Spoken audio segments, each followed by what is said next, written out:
Hi friend, welcome my YouTube channel Mamun short video रे मो दीप्ति आपण मानकु स्वागत जणाउछि। फ्रेंड्स, चलंतु देखिबा आजिर रेसिपी।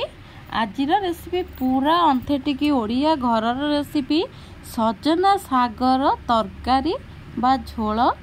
एटी देखि परथिबे मु पूरा फ्रेश सजना साग नेछि आ आलू बाइगण टमाटो जेहेतु मो गते बढी नथिला आपण बड़ी भी नहीं पारे जेहेतु मो कतरे बड़ी नाला मु बड़ी आड करी ना किंतु बड़ी जदि मु आड करथांती तार स्वाद आहरी 2 गुण बढ़ी जाई थांता। एठी आमे सजना साग को भलो भाबरे देखिकी बाछि नबा जेहेतु एटा वर्षा दिन संभाळुआ आउ अंडा माने सजना सागर किछि छोट छोट अंडा थाए माने देई थाए संभाळुआ सेटा भलो भाबरे देखिकी झाड़ी झुड़ी भलो भाबरे परिष्कार करी बाछि नबा। बहुत लोग सजना साग को धोई न थांती किंतु मु सबु बेले सजना साग को धोईकी व्यवहार करि थाए।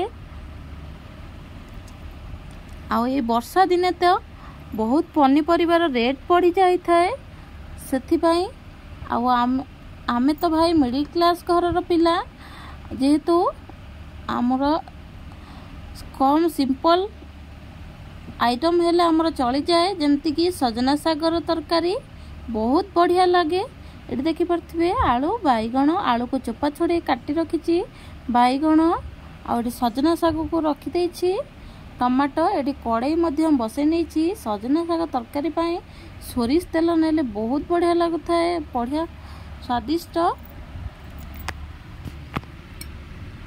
एटी मो कड़ाई बसई देछि एटी मोर तेल गरम हेई आसलानी आमे बे सुखिला लंका दे देछि आपण जो हिसाब रे राग खाइबे से हिसाब रे लंका देबे। एडी आमे पंच फुटण फुटे नेचे कहीं पंच फुटणर बास्नाटा बढ़िया आसी थाए।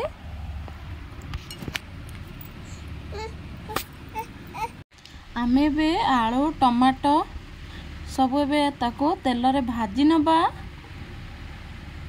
बहुत कम तेल रे तरकारीटा बनिकी रेडी हो जाई थाए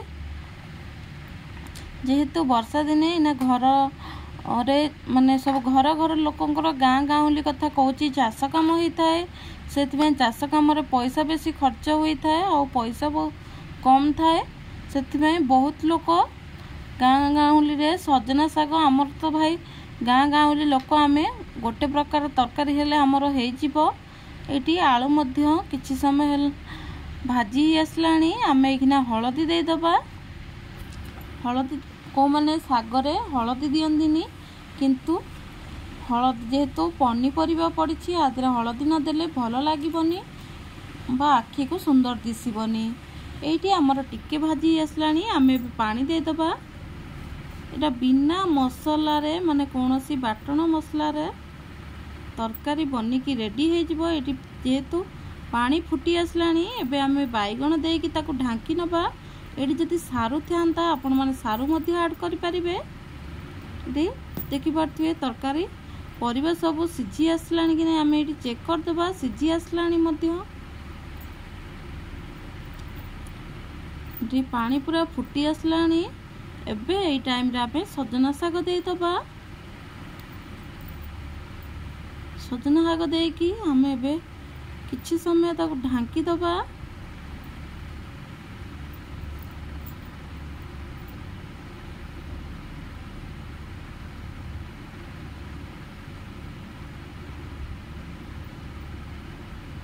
किछि समय ढांकीबा परे मु आपण मानकु काढी की देखौची तरकारी हमर माने सजना साग सिझी आसलानी। एबे आमे तादरे किछि कंचा रसुण छेचिकी रखिथिबा ताकू देकी भलो भापरे गोळेई नबा मिक्स करि दबा। एटी हमर रेडी हे गला सजना साग तरकारी। एबे गोटे जगह को मु काढी की आपण मानकु देखौची केडे सुंदर हेछि। गरम भात पखाल भात रुटी परोटा सबुधरे मध्य खाई पारिबे।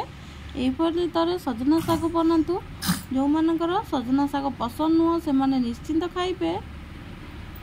जदि मोर ए वीडियोटी आपण मानकु भलो लागि थाए निश्चिंत गोटे लाइक करिवे कमेंट देबे सांग मानक सहित ସେୟାର କରିଦେବେ।